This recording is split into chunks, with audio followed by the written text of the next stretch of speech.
You're watching The Breakfast Club.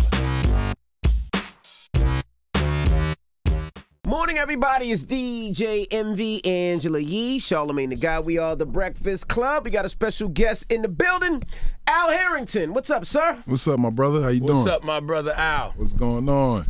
Of course, from Jersey. Now, did you play in the Big 3 this year? Yeah, I played in the Big 3, man. Now, last year, I mean... You sound disappointed. What's wrong, They take it serious, man. I almost see Al getting a couple fights. They should take it serious. I was like, this is supposed to be a fun game. Like, you take it serious. Nah, it's competitive because, you get a chance to really, go at dudes. You know what I'm saying? And the reason why I was a little upset in my voice, because last year we went undefeated. We ran the table. Undefeated. And I felt like we should have did that again this year, but luck wasn't on our side. Right. Oh, people get better.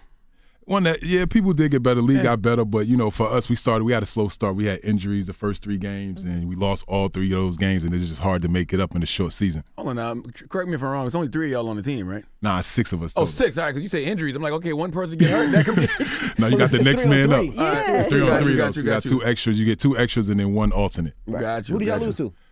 Oh man, who didn't we lose to this year? Was that bad? Yeah, we lost to Barrett. Yeah, I played. Play? Kenyon only played 2 games. I led the league in scoring though, so I can't say at least I could take that with me What'd or you whatever. Average 18 and a half. Oh, so you can still play in the league, maybe? Nah, I just can't run up and down no more, bro. No more breaks. You think sometimes people hold back when they're playing in the Big 3 because of injuries, or you think that they go harder than they would? Nah, You watch we the go games? hard, man. No, I've watched some of the games, and I know sometimes people are nervous to even fighting. play. Yeah, it gets super competitive because I know sometimes I go into the game you know what, I'm only going to shoot jump shots tonight. I don't Right, feel that's what I'm it. saying. Sometimes people feel like I'm not trying to get injured. Nah, but as soon as you get out there, one person hits you, one person say something, and then next thing you know, everything go out the window. And y'all just talk so much smack to each other. Like, it gets so disrespectful. I'm like, they're going to fight each other. That's what's dope about it because it allows us to be who we really are. Obviously, with the NBA, they don't let you do that. Refs stop it. You can't even talk to the refs. But in this league, not only do we talk, trash to each other, we talk it to the refs as well. Who's the bully of the league? The bully of the league, myself. And Kenyon Martin. Kenyon, but Kenyon don't play that much. Kenyon disrespectful, man. He's like, you trash. You was trash on the Lakers, and he's nasty. He's so out of control. He is out of control. Now, what if one of you liked somebody's wife's picture on Instagram and wrote, "Oh boy, well, damn." Oh wow! You got to explain the story, man. He don't know the story. I heard about it. Yeah, No, he said it. This happened with Dwayne NBA Wade, is a secret Gabrielle society, Union. sir. They're fully aware of what the current Posted a players are doing, picture, former players. And Jimmy Butler said, well, damn. Now, what if somebody did that?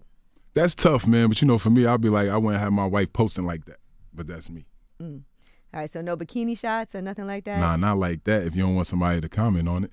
I heard Jimmy and Dwayne never got along, though. So that's why Jimmy left Chicago, but that wouldn't make no sense. I couldn't tell, was the response real or were they joking? Because Jimmy's response after that was It seemed real. Yeah, that escalated I see at the quickly. barbecue. But then they was just doing some karaoke thing 2 nights before or something like that. I don't know. I don't think he takes Dwayne serious because of the way Dwayne dresses. Like when you see the man in a cape, capri pants with no socks. What cape do you see? You keep saying cape. I've never seen him in a cape, bro. You know what I'm saying? When was he in a cape? I think he just don't respect D-Wade. That's fashion now. I thought everybody dressed like that. I don't, but hey. I mean, you a real one. Yeah, I guess. He ain't got no He a cape, real one man. too. He ain't D-Wade a never real seen one him too. in a cape, man. Now, times are different now. Is it okay for players to smoke weed now?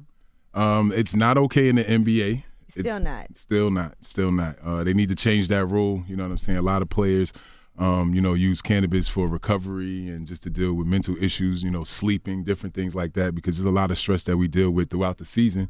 You know what I'm saying? And we need different things that, can help us get through that. And a lot of times, most of us use liquor or, there's certain, prescription drugs that, that we use. Mm-hmm. You think that's going to change sometime soon? It has to change. I think that there's enough information, out there now that shows that cannabis helps with so many different, ailments. And, I think that as more education is out there, the more testing is done. I think that, within the next 5 years, I think that, one of the professional leagues will allow cannabis. You've invested heavy into the cannabis industry, right? Yeah, I'm heavy into it, man. You see the viola on his forehead. Yeah, gotta rep it at all times. But yeah, I put a lot of money into it. It's something that I'm super passionate about. The company's named Viola after my grandmother. She's the first person that I saw cannabis help. She had come. She used to smoke, or what? She never. Oils? She actually smoked for the first time because when I actually had to try it, I didn't even know about cannabis like that because I wasn't a smoker myself. But I was reading stuff in the newspaper constantly when I was playing in Denver about all the medicinal benefits of cannabis. Mm-hmm. And one of the things she suffered from is glaucoma. So she was telling me about how much pain she was with her eyes, and I had to try it, and it took me 2 days to convince her because first thing she said, grandma to try? Bro, it was hard, man. It was funny. After I gave her all the education, right? She like, okay, and she's like, okay, so what's cannabis? And I was like, marijuana, weed. the She was blunt, like, Grandma. She was like, reefer? She's like, I ain't smoking no reefer, boy. You know, that's what she called reefer. I ain't smoking no. And she from Fayetteville, North Carolina. Right, you know right. what I'm saying? So got her to try it, and you know, I went and checked on her like an hour and a half later after the first time I had to try it, and you know, she was downstairs. I knocked on the door. When I poked my head in the door, I was like, Grandma, you all right? And she turned around. She was crying tears, and she's like, I'm healed. She's like, you know, I haven't been able to read the words of my Bible in over 3 years. Wow. And it messed me up. You know what I'm saying? You just think about it, because my grandmother was one of the main people growing up, like saying, say no to drugs. You know what I'm saying? She was like the dare cat. You know what I'm saying? And, you know, the first thing that she did when she got that relief was go and read her Bible. So it was just amazing. What if and the first inspiring. scripture she read was about the burning bush? Right.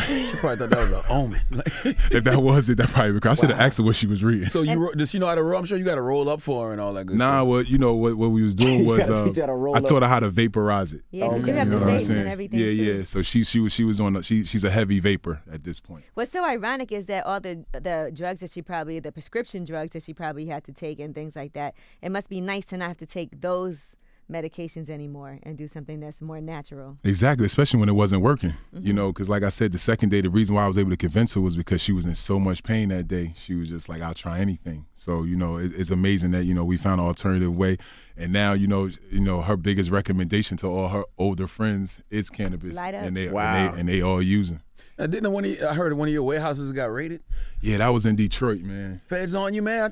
Come on, you I ain't gonna lie, legally? I was nervous. I thought the feds was on me, but I knew I did everything right. You know what I'm saying? I mean, you know, I had the city help, you know, not help me, but they walked me through the entire process of how we built the building. Now we had permits, we did all regentrification of the building and everything. So we was not hiding.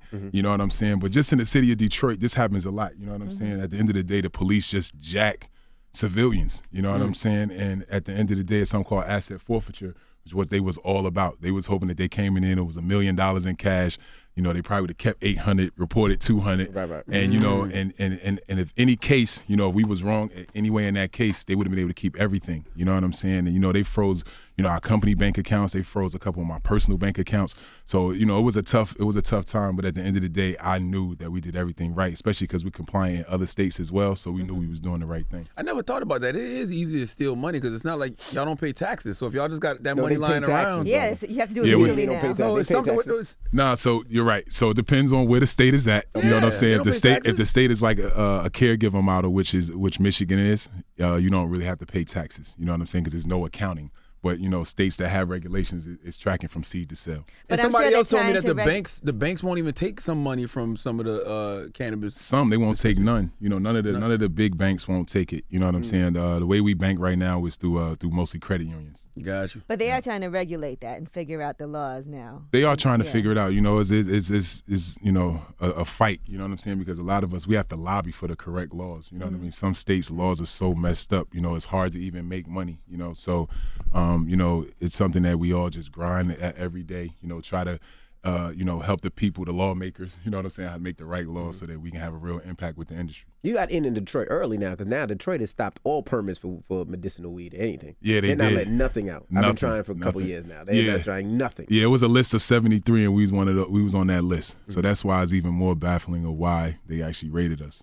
So Now, how if can I- people get your smoke or your weed or your stems or all that? How can they get it from you? Well, the way you get it from us is obviously, you know, we're a wholesaler, so we're building a brand at the end of the day, a lifestyle brand. So, you know, you have to go to the actual dispensaries in that state where we operate. So the Gotcha. states we operate now is Colorado, Michigan, Oregon, and California.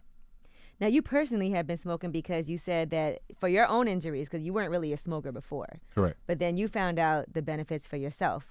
Yeah, so for me, what happened was, you know, when I was playing in Denver, I had a knee surgery, a botched knee surgery. That I got staph infection. So, you know, I was in the hospital for a week. I had to have 4 different surgeries. And, you know, I was on all the pain pills and different things like that. And I felt terrible. So there's this lady named Chloe Villano. She runs this company called Cloverleaf. She had come to see me while I was up in Vail. And, you know, we were sitting having a conversation. I was in and out the conversation. And she was just like, yo, what are you doing? She was like, you know, you should try other stuff. And she opened up her book bag and she gave me like tinctures, capsules, and topicals. And, you know, ever since that day she gave me that, I promise you I'm not lying, I have not taken a pharmaceutical drug, period. I managed all my pain, all my surgeries through cannabis. You haven't changed nothing, like your diet, nothing else, just all weed. Well, my diet always changed. You know, I've been vegan, I've been vegetarian. Right now I'm back, you know, kind of in the middle or whatever. But, you know, that had nothing to do with my injury. You know what I'm saying? When it comes down to pain management and stuff like that, you know, it's just straight cannabis. Wow. Why did you leave New York? Because I'm sure New York was growing up in Jersey. You wanted, you was a Knicks fan. Because that was some of your best career highs when playing in New York. Career highs. Yeah. It was. I didn't leave. It wasn't my choice to leave. You know, D'Antoni, for some reason, he didn't like my game. You know what I'm saying? So just when I became 21 years, 17, when I 18 became a next free year. agent, he just ain't like it. So you know, there was no interest on their part. And if you remember that time, that's when they was trying to get Bron and D Wade and trying to bring a big three here or whatever. So they like cleared all the books That or was a whatever. dream, yeah. And then all they ended up getting was Amari. Damn it, man. It sucks, right? Yeah. I definitely love playing here, man. Because like you said, I'm from Jersey. I grew up a Knicks fan, even though I love Jordan. But you know, whenever he played the Knicks, I was always with Pat and Oak and all them dudes or whatever. So it was tough for me to leave. I definitely wanted to finish my career here. Did you ever smoke when you was in the league? I didn't smoke until the first time I ever smoked was 2007 when I was at the Golden State Warriors.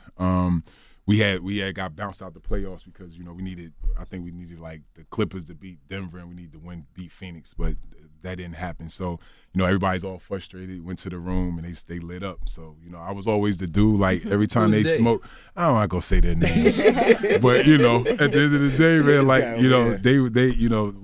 we blowing and. I hit it 3-4 times, and I'm out going to my room. I was so paranoid. You know what I'm saying? I was That's like, sativa, probably. Yeah, I was like, this ain't for me, bro. So, the next time, I started using cannabis was after my injury. Do you get the munchies and stuff? Yeah, you get the munchies, but now that I've been in the game for a while, now I know there's different strains and stuff like that that you can smoke that don't give you the munchies. What's your favorite? What's your favorite strain for like anxiety or anything like that? We have one called Screaming OG. That don't sound like it's going to ease my anxiety at all. It will. Really? It will. It'll calm you down. It'll relax you. Okay. Sure. So it's an heavy indica. Yeah, Okay. heavy indica. All right. Yeah. Now you play ball overseas too. What made you go overseas after the NBA? Well, the first time I went to China because of Stephon Marbury. He convinced. The statue, you see the no, movies, I wasn't even going for all that. It was just more like I wasn't done playing yet. You know what I mean? My company, I was just starting my company, so I was like kind of in that middle area where I didn't know what I was about to do next. And, Steph was just, convinced me about how much fun I would have playing over there. And he was right. You know what I'm saying? Even though I didn't stay all 9 games. 9 games? I mean, I didn't stay all the whole season. I only played 9 games, and I came home just because I got homesick. I'm one of the dudes, like, I leave out the country, I'll be going a week. I can't wait to get back home. So it didn't work out like that. But, he was right, though. I was able to go out there. I felt like I was in high school again. You know what I'm saying? But playing at a pro level. Right. Isn't Lamar Odom in China now? Yeah. Is he? Doing what?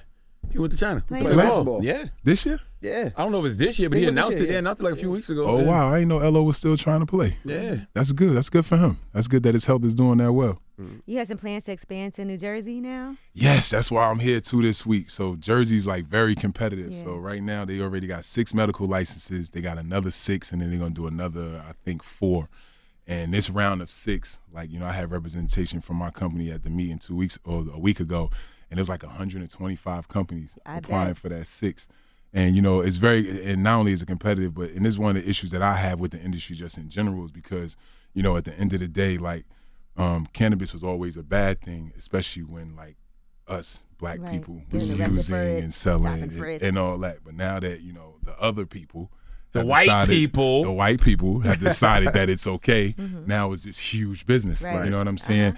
And what they do is they monopolize the process because, like in New Jersey, like I said, it's 6 licenses, and at the end of the day, like we're all minorities. We should be able to get together and figure out a way to apply for this license. But one of the requirements for the application is we have to show $15 to $20 million in working capital. Right. Wow. So I mean, we all do have resources. That's what makes us different. But at the end of the day, like if we were just regular people, just in the There's hood no way or we can whatever, show there's that, no right? way we They can. try to box you out as something that we the ones that get arrested for decades. They're killing us with that. You know what I mean? And that's something that like for me, since I was able to be one of the first movers and get into the game, like I'm on a mission to try to open the door and allow more minorities and black people to get into the space because we deserve to be here. Yeah, Killer Mike has a great plan for people who He said that's where reparations should come from. People who have suffered the most from the war on drugs, which is black and brown people, should have the first dibs in the marijuana industry. Right. Well, they're doing that, but they always do it after the fact. Right. So like in New Jersey, social equity is coming. It's coming in November, December, but it's after all these 12 huge licenses have been out there. You know what I'm saying? Those licenses are the ones that have all the advantages. Those are the ones that are going to be able to wholesale throughout the state.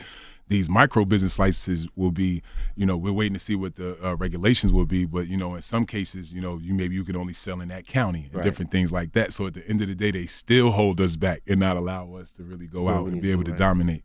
Right. Make all that money off of us, but we can't even try to get involved in the business. Right. We all the ones in jail behind it. Doesn't make sense. I was watching basketball-wise. I see Shawnee O'Neal is investing in the cannabis business also. Yeah, I saw that. Yeah. She it's funny that when she was on the show, the girl that she actually toured is one of the girls I'm thinking about buying. Actually. Oh, okay. Yeah. So did you bring us anything since you came up here? Yeah, I bought you guys some T-shirts. All right, man, we can't smoke a T-shirt. You can if you really. Hey, man, you can't move it across state lines, brother. All right, I got you. Well, we could talk off. We could talk off air for sure. Well, we appreciate you joining us. People are watching him. You can't do that. All right. Well, when you get ready for Jersey, we want in. Right. And where would you want to go? Let me just tell you about the T-shirt. So the T-shirt, I'm doing this challenge. So what happened was 8 months ago, I met this interesting brother. His name was Huey. The thing that made me gravitate towards him was just like how much he enjoyed being black was first and foremost. You know what I mean? And we started talking, and he was telling me about all the things he was doing in the cannabis space, and he told me about this company that that he had pretty much started. It's called HBCU, which is Historically Black Cannabis University, and he started talking to me about his passion about educating. You know what I mean? And that was one of the things that I knew that in order for us to get into this, we had to be educated. We needed to know how to operate legally and different things so things like in Detroit don't happen, So, me and him went down. We talked to the people down at FAMU, which is the HBCU, as you guys know, obviously. Right. And, we was able to talk them into allowing us to do a cannabis program there or whatever. So this year we're sending 10 kids, 5 girls and 5 boys, there to learn about cultivating, manufacturing, the retail, just the whole entrepreneurship part of the business. And then what I would like to do is be able to place them in internships in my different locations, across the country and internationally. Dope. So, with these T-shirts, we just want to raise awareness. We want people to obviously buy these T-shirts. You could buy it at hbknu.com/shop. And $10 from each T-shirt will go to the scholarships for next year. Because, my goal or our goal is to have every HBCU have some type of cannabis program. And then, like I said, we want to be able to create the opportunity to give these kids jobs. That's right. You got to get ahead of it. Absolutely. Yeah. Well, we appreciate you for joining us. My man, Al Harrington. Yes, Harrington. And listen to the interview. When you open up that Cannabis in Jersey, holla at us. I got y'all, for sure. Do a little weed food truck or something. Yeah, for sure. It's Al Harrington. It's The Breakfast Club. Good morning.